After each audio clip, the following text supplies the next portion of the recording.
श्रीमान् वेङ्कटनाथार्य कवितार्किककेसरी वेदान्ताचार्यवर्यो मे सन्निधत्तां सदा कृति. सञ्चारपद्धति श्लोकं 316.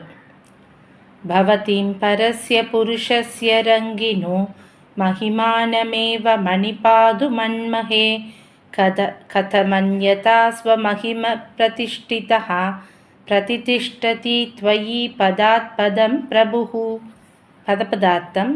ஹே மணிபாது, வாராய் கல்லிழைத்த பாதுகையே, பவதீம் உன்னை, பரஸ்ய உயர்ந்தவனான, புருஷஸ்ய புருஷனான பெருமாளுடைய, மகிமானமேவ பெருமையாகவே, மன்மகே நினைக்கிறோம், அந்யதா இல்லாவிட்டால், ஸ்வ தன்னுடையதான, மகிம பெருமையிலே, பிரதிஷ்டிதா இருக்கின்ற, பிரபுகு பெருமாளானவர், பதாத் பதம் அடிகள் தோறும், கதம் எப்படி, துவயி உன்னிடத்தில், பிரதிஷ்டதி இருக்கின்றார் அப்படின்னு கேட்குறார்.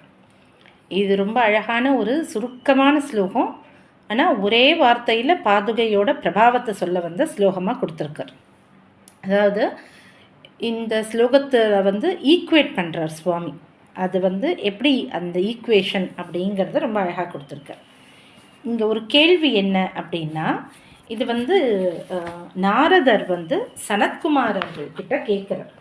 பூம வித்யை அப்படின்னு சொல்லப்படுற வித்யையில் பூமான்னு சொல்லப்படுற அந்த பெருமையுள்ள பெருமாளை அவர் எங்கே இருக்கார்னு நாரதர் சனத்குமாரை கேட்குறார். பெருமாள்ன்றவர் எந்த இடத்துல இருக்கார், எந்த இடத்துல பிரதிஷ்டை பண்ணப்பட்டிருக்கார். ச பகவஹா கஸ்மின் பிரதிஷ்டிதா, அப்பேற்பட்ட அந்த பெருமாளானவர் அவர் எங்கே பிரதிஷ்டை பண்ணப்பட்டிருக்கிறார், அவருக்கு ஆதாரம் எது அப்படின்னு ஒரு கேள்வி கேட்கும்போது அதுக்கு சனத்குமாரர்கள் பதில் சொல்கிறா.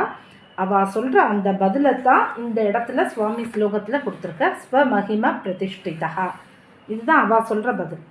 பெருமாளோட மகிமையே அவருக்கு ஆதாரம். அவர் பிரதிஷ்டை பண்ணப்பட்டிருக்கிற இடம் எது அப்படின்னா அவருடைய மகிமை, அவருடைய பெருமை. பெருமாள் எங்கே இருக்கார் அப்படின்னா பெருமாள் அவரோட பெருமையிலேயே இருக்கார் அப்படிங்கிறது தான் அதுக்கான பதில். பெருமாள் தனியாக ஒரு இடத்துல இருக்கார் அந்த மாதிரி இல்லை. பெருமாளோட பெருமை தான் பெருமாளை தாங்கி நிற்கிறது அப்படின்னு சொல்கிற அந்த கான்வர்சேஷனாக இது பூம வித்யையில் சொல்லப்பட்டிருக்கு அப்படின்னு வியாக்கியார்த்தாக்கள் சாய்க்கிறான். ஆக பெருமாளுக்கு எது ஆதாரம், பெருமாள் எதை பேஸ் பண்ணி இருக்கார் அப்படின்னா பெருமாளோட மகிமையே பெருமையே பெருமாளுக்கு ஆதாரம் அப்படின்னு சொல்கிறோம். இதை நம் சுவாமி மும்மணி கோவையிலையும் பெருமாளோட பெருமையை சொல்கிற ஒரு விஷயமாக ஒரு பாசுரம் அழகாக நமக்கு கொடுத்துருப்பார்.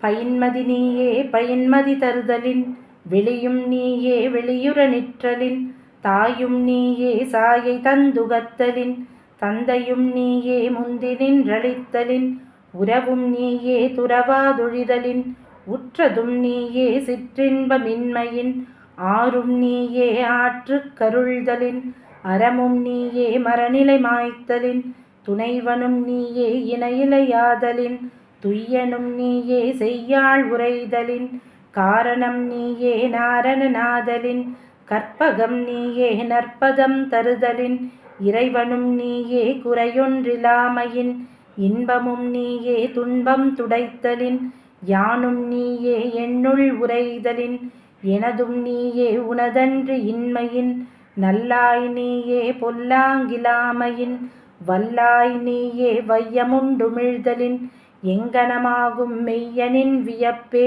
அங்கனே ஒக்க அறிவதாரணமே அப்படின்னு சாய்ச்சிருப்பார். எங்கனமாகும் மெய்யனின் வியப்பே அங்கனே ஒக்க அறிவதாரணமே.